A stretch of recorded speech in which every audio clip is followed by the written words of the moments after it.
Ever get that feeling like, you're being kind of nudged towards buying certain things, certain brands? Oh, yeah, definitely. Like you're being led down a path. Yeah, exactly. Like a little subconscious push. Well, today we're diving deep, deep into that. We're talking marketing tactics, the sneaky kind. Ooh, getting into the nitty-gritty. Exactly. And to help us navigate this tricky terrain, we've got a document here titled, get this, How Brands Lie to You, the Tricks They Don't Want You to Know. Sounds juicy. It is. And our mission, should we choose to accept it, is to come out of this deep dive as more informed, more aware shoppers so we can spot those sneaky tactics a mile away. Like level up our consumer game. Exactly. No more falling for those marketing traps. So the document right off the bat hits us with this idea of the illusion of choice. Ooh, that's a good one. Right. Kind of ominous, don't you think? It is, because it makes you realize, like, how much of what we think is our own choice is actually... Kind of predetermined. Yes. Like, think about it. You go to the grocery store, and it seems like, oh my gosh, endless options. Right. So many brands to choose from. But then, when you really look closely... You start noticing patterns? Exactly. Yeah. You realize, wait a minute, a lot of these brands, they're all owned by the same, like, mega corporation. It's mind-blowing, like those soda brands, right? Seemingly rivals, Yeah. big marketing campaigns, all that. Head to head. Okay. But then you find out. Bam! Same parent company. Exactly. It's called horizontal integration, where companies, they actually buy out their competitors, so they control more of the market. So less competition actually means... Higher prices for us. Wow. It really makes you think, like, how much power these big corporations have. In shaping what we buy, yeah. Yeah. And it's not just about, like, limiting choice. This document also calls out misleading labels. All those healthy and eco-friendly claims we see everywhere. Oh, totally. Greenwashing at its finest. I swear I fell for this one recently. Bought these cookies, all organic, natural ingredients, blah, blah, blah. Sounds healthy. Right. I was like, oh, guilt-free snacking. But then I looked at the sugar content. Oh, no. Through the roof. Classic. It's all about the wording, right? Using these vague terms, natural, sustainable, to make us feel good about our purchases. When in reality, They might not be so eco-friendly after all. it's frustrating. They're playing on our good intentions. They really are. And the document actually gives a specific example here. Oh, what is it? This clothing company, they were advertising their new line as organic cotton, super eco-conscious. But turns out only a tiny, tiny percentage of the cotton they used was actually organic. Oh, wow. See, that's what I mean. You think you're doing the right thing. Then we're getting tricked. Exactly. Okay, switching gears a bit.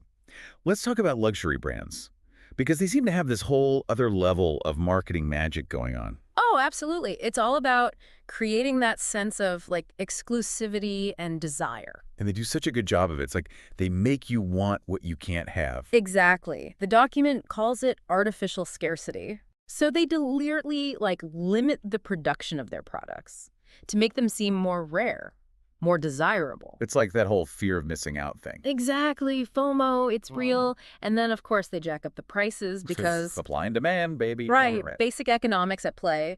But there's also a psychological component here. Like what? So limiting availability actually triggers something called the endowment effect in our brains. Basically, once we own something, we tend to value it more. So if it's harder to get, we want it even more. Exactly. And then they build on that with their marketing, highlighting the heritage, the craftsmanship. Celebrity endorsements? All of that to make it seem even more special. Clever, but sneaky. Right. Okay, let's move on to another sneaky tactic, one that I know we've all fallen victim to at some point. Let me guess. Those free trials.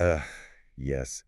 The ones that magically turn into paid subscriptions before you even realize what's happening. The worst. That's them preying on our inertia. Inertia. Yeah, it's like our tendency to just stick with the status quo, even when it's not really benefiting us anymore. We sign up for that free trial thinking, oh yeah, I'll cancel before it ends. And then life gets in the way. And bam, you're suddenly paying for a subscription you don't even use. It's like they're counting on us to forget. They are. Thankfully, the document does offer some tips for avoiding these traps, like setting reminders to cancel before the trial ends. Well, that's good. And as much as we hate it, reading the terms and conditions carefully. Always good advice. Okay, and since we're on the topic of things designed to capture our attention, we have to talk about influencer marketing. Oh yeah, that's a big one. I mean, it's everywhere these days. Instagram, TikTok, YouTube, you name it. It's all perfectly curated feeds and glowing product recommendations. But how much can we actually trust, right? That's the million-dollar question. The document really encourages us to, like, put on our critical thinking caps when we're scrolling through those influencer posts. Yeah, because they're often being paid to promote those products, right? Exactly. It's their job. And even if they genuinely like the product, their opinion could still be, a little biased. It's like those ads disguised as regular social media posts. Totally. It's Wow. getting harder and harder to tell the difference. So after this deep dive, after uncovering all these sneaky tactics, what's the key takeaway here? What can we, as consumers, do to protect ourselves? I think the biggest thing is just being aware, informed, knowing that these tactics exist. Because once you know what to look for, You can start spotting them and making more conscious choices. so read those labels carefully, question those eco-friendly claims, be wary of brands that play hard to get. Unsubscribe from those tempting free trials and take influencer endorsements with a grain of salt. Love it. So next time you're about to make a purchase, big or small, remember what we've talked about today. Take a moment, pause. Ask yourself, do I really need this? Or am I being, subtly persuaded? And if you feel that little nudge, that little push, that little Manipulation. yes, take a step back. Remember, you have the power. You hold the purse strings. Exactly. Well said. And that's a wrap for this deep dive. We'd love to hear your thoughts on this topic. Have you fallen victim to any of these marketing tactics? Share your stories with us. And stay tuned, because next time we're exploring a topic that's a little closer to home. Literally. We're delving into the psychology of interior design, how your living space can impact your mood and well-being. Until then, happy and informed shopping.